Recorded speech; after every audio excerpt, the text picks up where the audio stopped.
राधे राधे। जय श्री कृष्णा। श्रीमद् भागवत महापुराण नमः स्कंद का नवा अध्याय। महाराज सौदास जी को मुनि वशिष्ठ जी द्वारा श्राप दिया गया। सौदास जी एक बार जंगल में शिकार करने के लिए गए। वहां पर दो राक्षस भाई भ्रमण कर रहे थे। उनमें से उन्होंने बड़े भाई राक्षस को मार दिया, छोटे भाई को छोड़ दिया। छोटे भाई ने उनसे बैर पकड़ लिया और कहा या तो मुझे भी मार देते या मेरे बड़े भाई को छोड़ देते।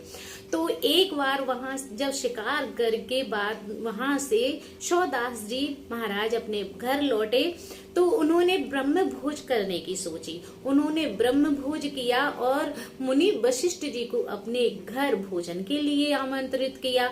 वहीं पर भोजन बनाने के लिए वह राक्षस जो जिंदा रह गया था महाराज से बदला लेने के लिए रसोईया बन करके उनकी रसोई में प्रवेश कर गया और उन्होंने भोजन बनाया। भोजन बनाने के बाद में मुनि वशिष्ठ जी की थाली में उन्होंने मांस परोस दिया। वशिष्ठ जी जब भोजन करने के लिए बैठे तो उन्होंने देखा कि उनकी थाली में मांस है, तो उन्होंने महाराज सौदास जी को श्राप दे दिया। कहा कि मुझे तुमने मेरा धर्म भ्रष्ट करने के लिए मांस थाली में रखा है और उनसे कहा कि तुम 12 वर्ष के लिए राक्षस हो जाओ। सौदास जी भी बहुत प्रतापी थे, ज्ञानी थे। उन्होंने भी मुनि वशिष्ठ जी को श्राप देने के लिए अंजरी में जल भर लिया और उन्होंने जैसे ही श्राप देने की कोशिश की वैसे ही सौदास जी की पत्नी ने आकर के उन्हें रोक दिया। कहा कि गुरु को श्राप देना ठीक नहीं है, गुरु द्वारा जो भी मिला है उसे प्रसाद के रूप में ग्रहण करो। तो महाराज ने सोचा जो अंजरी में पानी भरा है वो मैं कहाँ पर डालूं, आकाश में भी जीव हैं और पृथ्वी पर भी जीव हैं, तो उन्होंने अपने चरणों पर ही उस जल को छिड़क लिया। जब उन्हें श्राप लगा था तो राक्षस तो वो बन ही चुके थे। अंजरी का पानी छिड़कते ही उनका पूरा शरीर पैर से लेकर ऊपर तक वो काले हो गए।